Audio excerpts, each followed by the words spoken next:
Hi, my name is Jen Sear, and I am a school reading specialist, and I'm here to present to you today about word study and the science of reading. It's a pleasure to be here. I'm very excited. I am a volunteer, so I'm not really trying to sell you guys anything. I'm just here to share my experience as a reading specialist in a district that has practiced scientifically based practices since 2004. So I live in Sanford, Maine. Here we are uh, in Wells, Maine, and these are my three daughters, and there's my husband and I at Storyland. So we enjoy everything that New England has to offer. I have been a teacher for a very long time, since 1996, and currently I love my job as a school reading specialist. I have some affiliations I wanted to share with you, so I am currently the secretary of the International Dyslexia Association of Northern New England. And that means I really advocate for kids who are struggling with learning to read. I also am in the process of becoming a national letters trainer, someone who provides professional development in scientifically based reading instruction. And I do this virtually to people all across the country. And then finally, I wanted to share my most current professional reading. So I've been reading Why Our Children Can't Read and What We Can Do About It by Diane McGinnis, who's recently passed away, but her work, which was written back in the 90s, really illustrates the importance of what we call speech to print methodology. So, what is this science of reading that I am talking about? Well, it isn't just phonics, right? Which is a misconception a lot of people have. But the science of reading is a big interdisciplinary body of scientifically based research about reading and issues related to literacy. So this has been around for a very long time. Okay. And it's derived from thousands of studies conducted over decades. Okay. And basically, there's a lot of evidence that shows that these practices that are promoted by this movement are the most effective way to meet the needs of kids. And, we like to say that is a subgroup of kids that will learn to read no matter what you teach them, okay, no matter what program you use. But there are some kids who will not learn to read unless you provide them with structured literacy instruction. So if structured literacy benefits all kids and harms none, why wouldn't we use the program that meets the needs of the most kids? So that's where I'm coming from. The science of reading comes from multiple fields, right? So not just education, but psychology and linguistics and neuroscience. The research has been conducted in many countries and across multiple languages, but all of it kind of points to the idea that we need to instruct and assess kids in a specific way. So, what this graphic shows us is that it's multifaceted, right? So we're looking for materials that are evidence based, right, that have been proven by research, and we're looking for materials that include all of the components of good reading instruction. So phonology, phonemic awareness, phonics, fluency, vocabulary, comprehension, writing, and handwriting. We're looking for our structures within our schools to support reading. So we're looking for things like, three-tiered reading instruction where kids receive core and intervention. And we're looking for our interventions to be based in data. And we do our work diagnostically, which means that my instruction this year looks a little different from my instruction last year because my students are different. And we're really working to meet their specific needs. So scientifically based instruction is never one size fits all. It is a dynamic, ever evolving practice. So, as the research changes and we learn more about how kids learn to read, our practices will change because nothing is static, right? And if we can do better, we will. Part of our training today is to make you aware or to review with you some of the models. So, we have here the simple view of reading. This is created by Goff and Tunmer back in the 80s. And essentially, it's a multiplication problem that illustrates the idea that the act of skilled reading is really a multiplication of a child's word recognition ability and their language comprehension ability. So if a child is fully able to read and fully able to comprehend what they're reading, then they're a real reader, right? But if a child can't read the words despite having strong oral language, then that's not really reading. And if a child can read well but doesn't understand what they're reading, then that is also not real reading. Okay, so we have to instruct in both areas. And so here we have Scarborough's reading rope, which illustrates that concept in a deeper way, because in order to develop full language comprehension, we have to teach a lot of these different strands. So we advocate for building background knowledge and vocabulary, teaching language structures like sentence level grammar, verbal reasoning, all of those literary skills that we teach, and then literacy knowledge. So concepts of print and genre and story structure, all of that's important. Additionally, we cannot neglect word recognition. So that is the concept of phonological awareness, decoding phonics, sight words, right? Because ultimately we want to build kids' orthographic knowledge, right? We want them to have lots of words that they can recall quickly and automatically and understand right away. So I was thrilled to be able to present to you today, but in order to design a session that really meets your needs, I would need access to your data. I did send out an email and received some feedback. So the strengths that some of you see in your students is that your oral language comprehension that you're seeing in kids is actually very strong, and that the kids are motivated to learn, which is fun, right? It's great to be able to work with kids who want to be there. Your students' needs are in their foundational skills, specifically spelling and writing. And then some teachers said that their classroom has a wide range of abilities, which makes things very challenging. Other teachers shared that they were interested in learning more about grapheme choice in spelling instruction, specifically morphology, right? So meaningful units of words, and etymology and how that influences kids' spelling. So our goal for today is to ponder the science of reading and to review these models, to really reflect upon how poor reading and spelling affects the performance of students in the upper grades, grades 3 through 12, and then to explore some tools of word study that I would recommend that may help you with your struggling students. Taking a look at data, let's take a look at this. This is Maine. And for years, Maine has performed on the NAEP well above the national average. Right back in 92, you were more than 10 points above.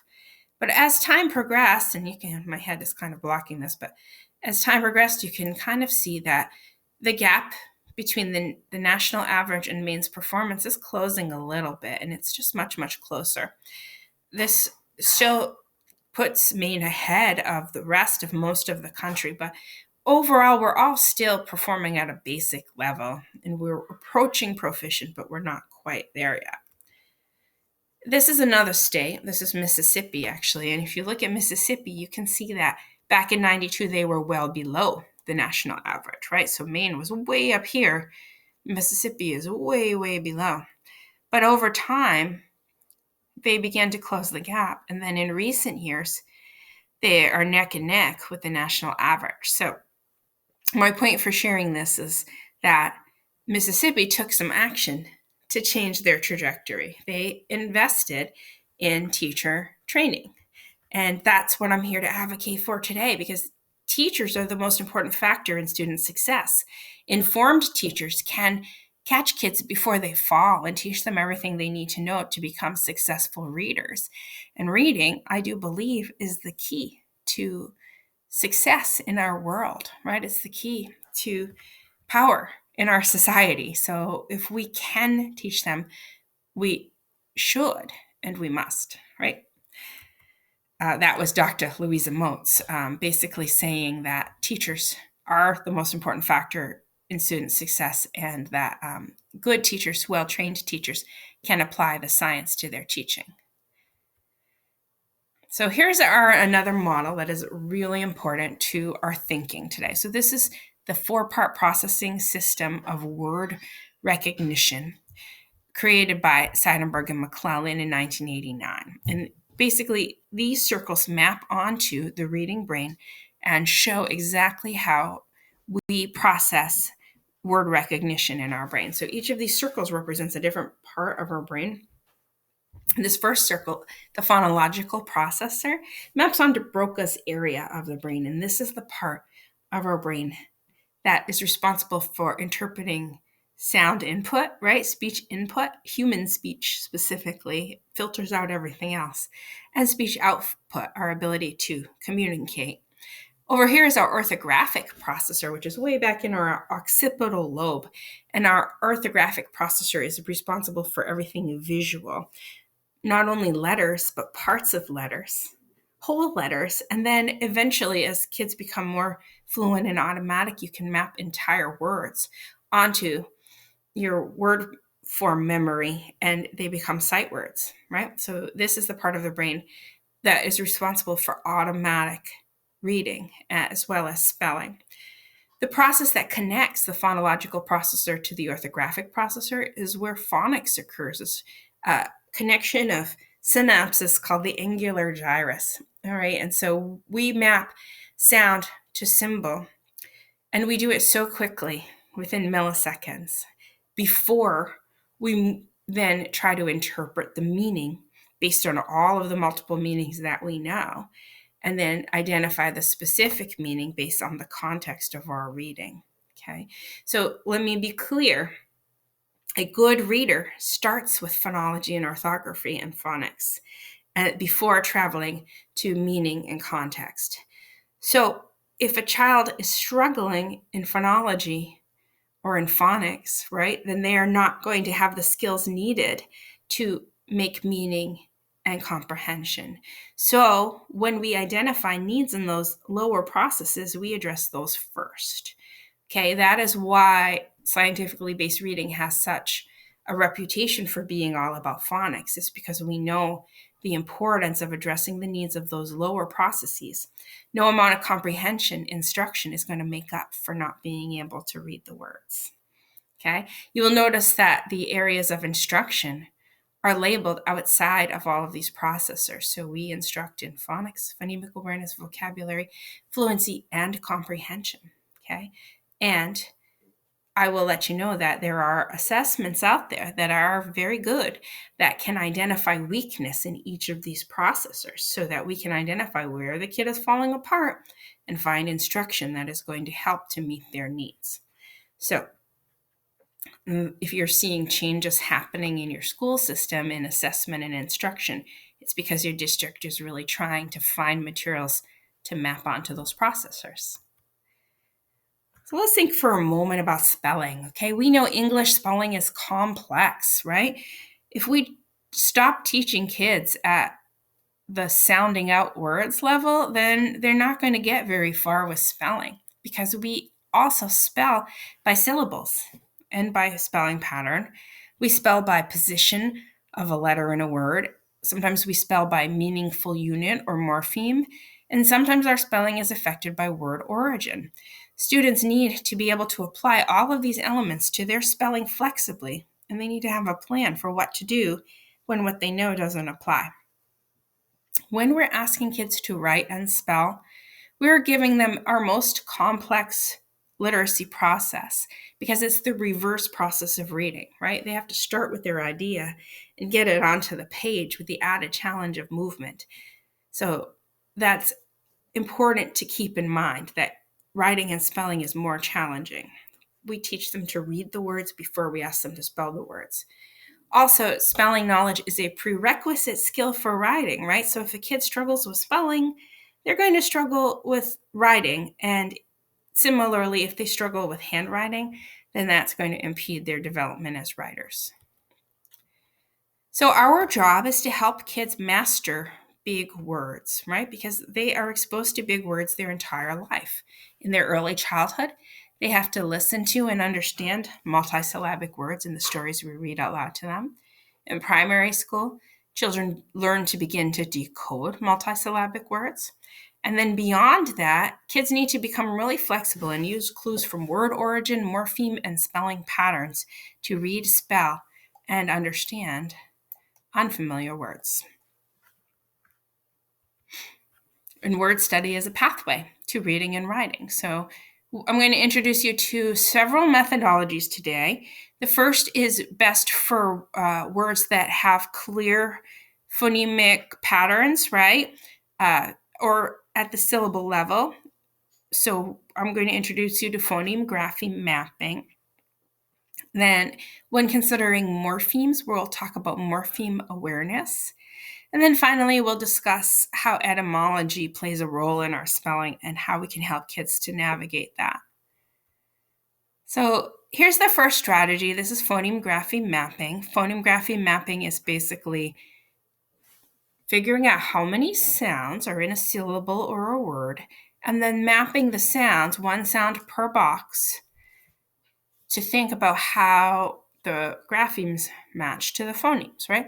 So if I have the word toy, my sounds are t, oi, and I would spell it T-O-Y because the oi at the end of a syllable is spelled O-Y.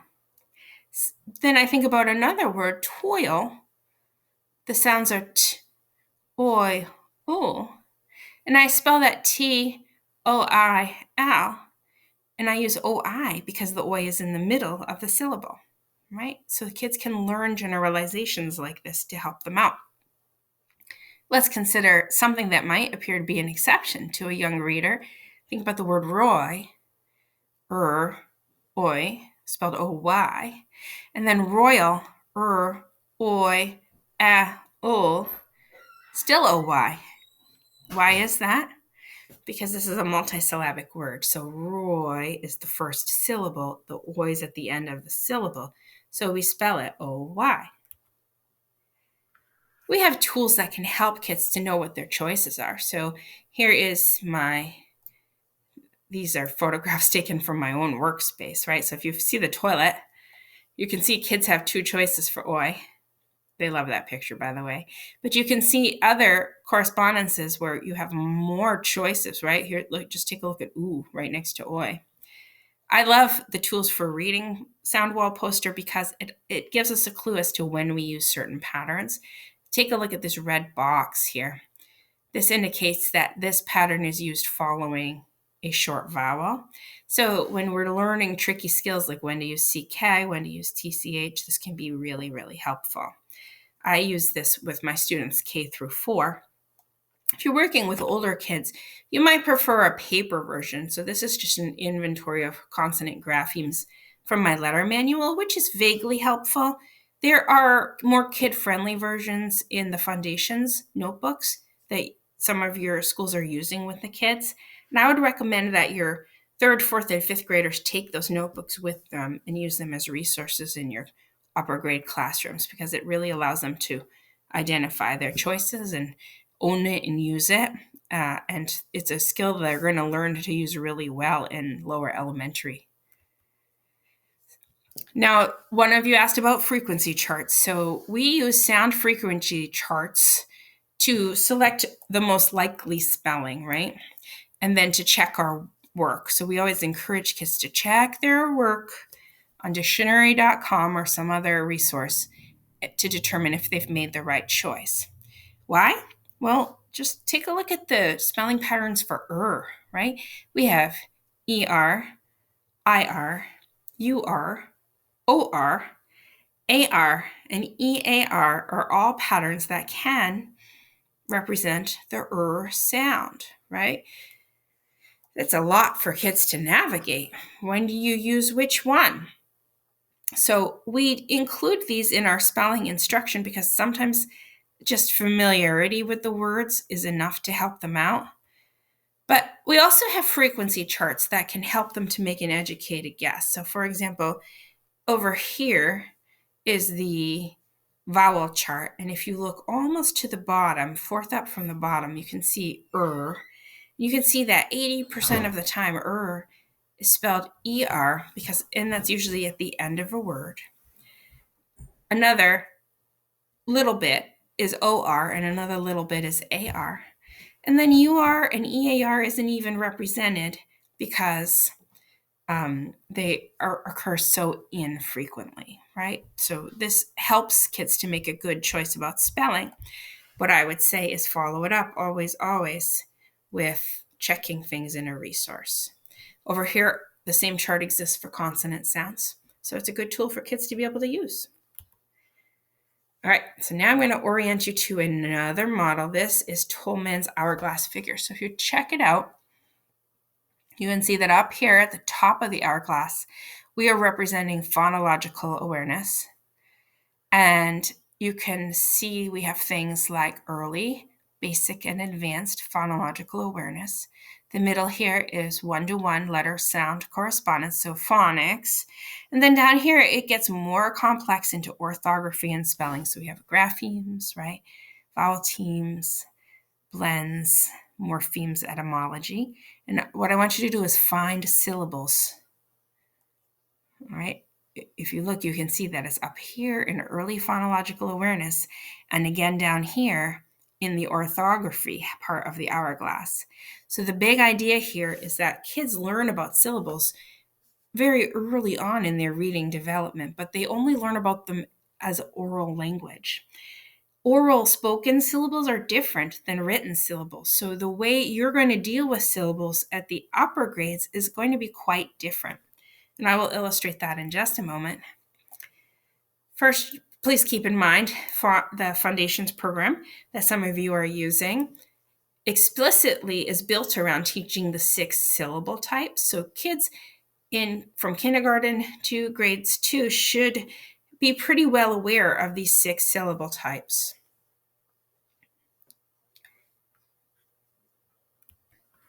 Let's consider for a moment this word, invitation. When I'm clapping it out with a kindergartner, it's going to sound like invitation. And you can hear the I at the end of that second syllable. Okay. But as a third grader, that's not going to make sense to me because I know I only occurs in a closed syllable. So I simply take the T and close in the I, and then it makes sense in writing, right? So now we have in, a closed syllable, vit, closed syllable, a, open syllable, and shan is a suffix. So this is kind of the flexibility kids will need to have when going from spoken language to written language. I wanted to point out that there's this website, toolsforreading.com, and they sell things like sound walls, like the poster I showed you a few minutes ago, but there are a ton of free resources on there for you to access. And one thing you can get is reading and spelling multi-syllable words processes, right? So this is really explaining good practice in spelling instruction. And here is their version of their steps for reading a multisyllabic word, basically looking at the word, figuring out how the vowels are working together, and then breaking it into syllables that way. Okay, because syllables are all about how we treat the vowel. In addition, some teachers choose to use word marking. So word marking is a print-to-speech approach, which basically is encoding instruction, teaching kids to look at the word and read it as it exists on the page. I think that some print-to-speech instruction is important because, of course, we want them to read, and I've already told you they learn to read before they learn to spell. Speech-to-print methodologies tend to say that they are reading and spelling at the same time. So that phoneme-grapheme mapping strategy I showed you earlier is considered a speech-to-print, where you say the word and then they're mapping it onto the page. Okay, that focuses on encoding or spelling. I have seen over the years that kids who know how to mark their syllables, they just have an easier time explaining their thinking. So I'm a big fan of it. I don't do it with everybody, though. If my students are learning to read and it's not a problem for them, then I don't spend a whole lot of time on this. If they are struggling to read a certain syllable type, then I think it makes a lot of sense. So here you see a vowel consonant E syllable, vote, and we mark the vowel as long. The E is silent. Vote is one syllable, so I scoop the syllable and mark it with a vowel consonant E for the syllable type. Stumble is 2 syllables, so I would scoop stumble. Mark the vowels, a, silent e, and mark the syllable types closed, consonant le.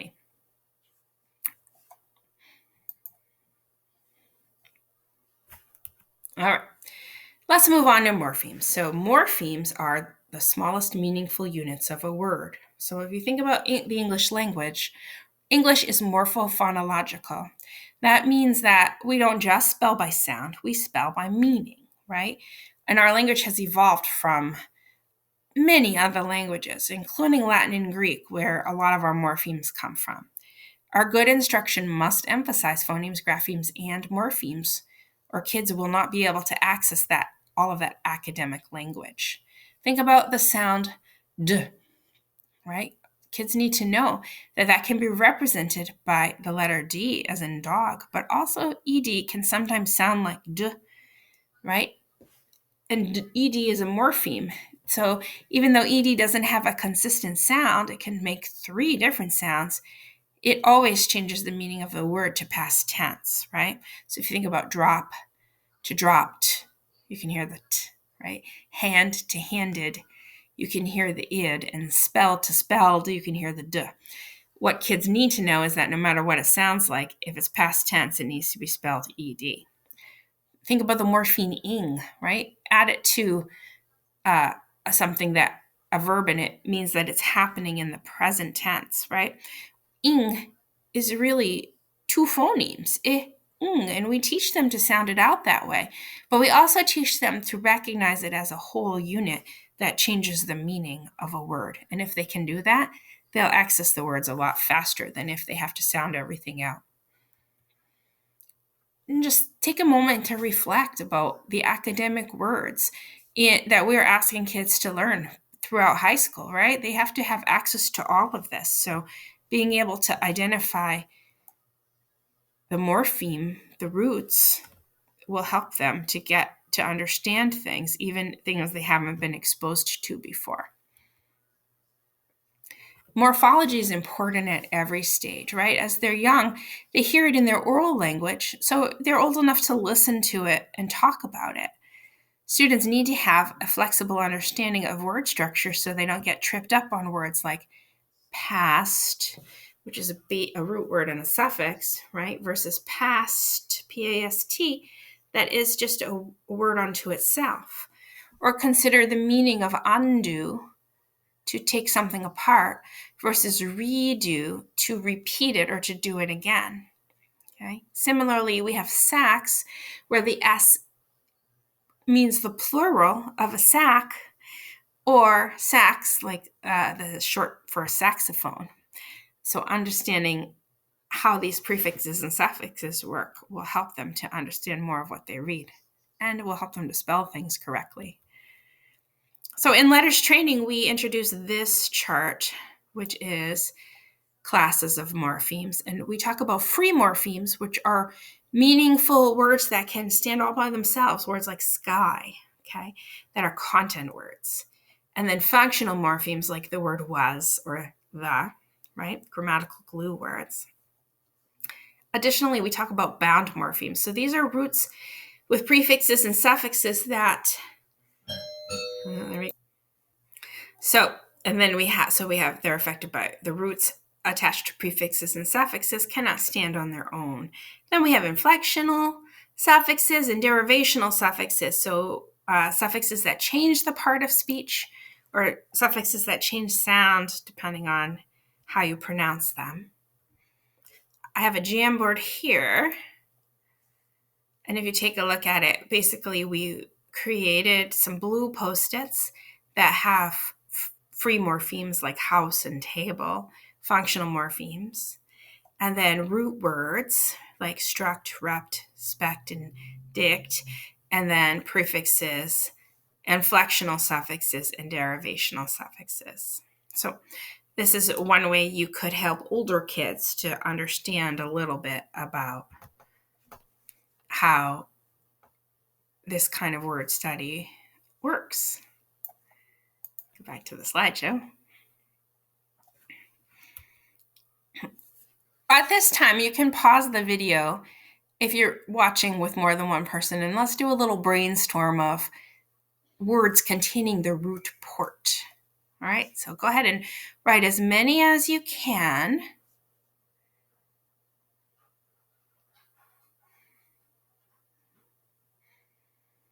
All right, so there's quite a few. We've got portable, portion, portrait, right? Port is a Latin root meaning to carry.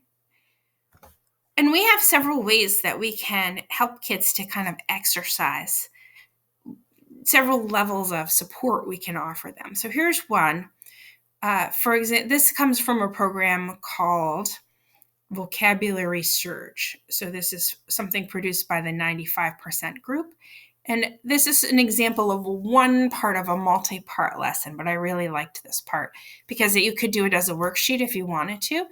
The teacher provides the root, so in this case it's port, and provides sentences that include multiple words that use the root. So this one says, the U.S. exports timber and imports cars. Planes, trucks, and trains are modes of transportation. So based on those sentences, the students have to develop a working definition, or you could call it a kid-friendly definition. For example, to move, right? And then they have to come up with their own rationale. Why did they say to move? To move products out and in, right? Vehicles move people and goods.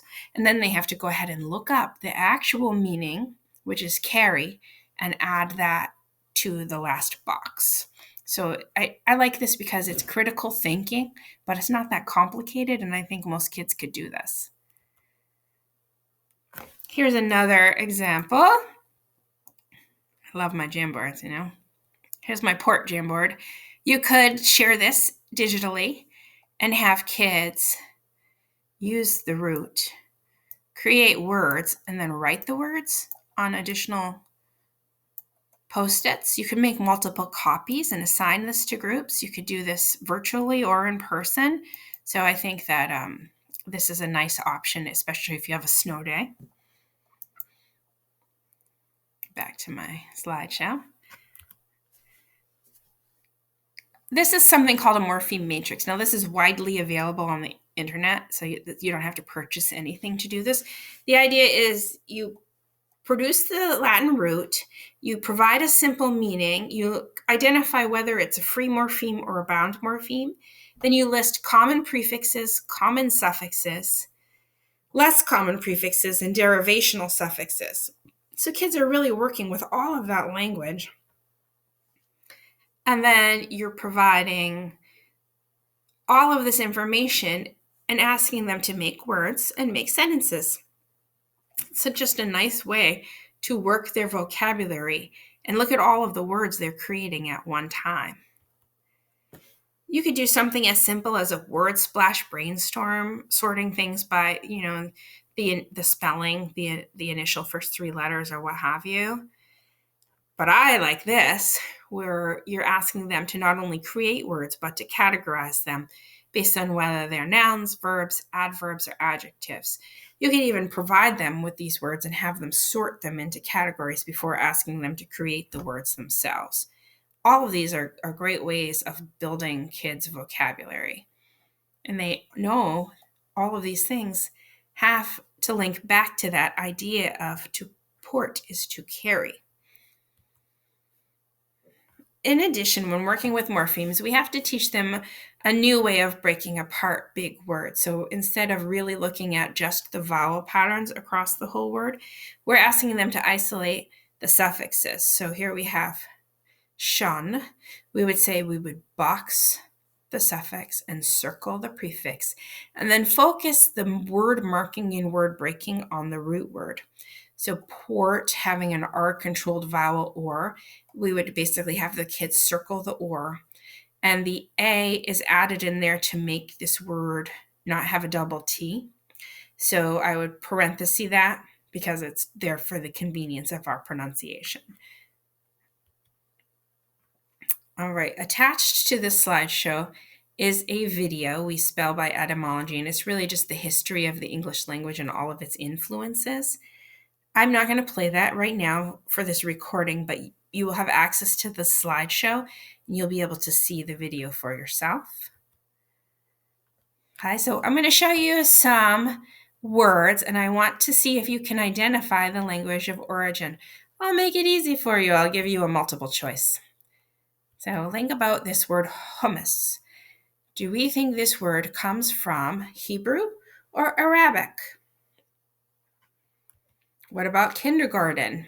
Is this word German or Latin? Curriculum? Do we think this is Latin or Greek? Cello. Is this Italian or Russian? Is mosquito Spanish or is it French? What about ballet? Is ballet French or Russian?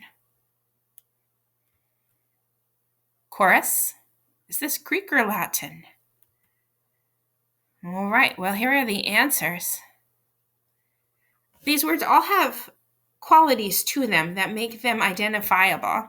I'm going to break that down for you in a minute. So let's think about this. Anglo-Saxon is Old English words, okay? So would play this like a matching game or a guessing game typically, but today I'm just going to break it down for you. Anglo-Saxon words are usually very simple one-syllable words, and all of our odd high-frequency words like the word said, was, the, all come from Anglo-Saxon. Similarly, Anglo-Saxon origin is where we get a lot of our compound words, like sunshine. The French origin, French really has a way of messing things up in English, but if you think about it, the sh sound, spelled ch, as in Chardonnay, comes from the French. Similarly, soft C's, like in cinder, bicycle, and prince, come from the French. A lot of our silent letters are also French.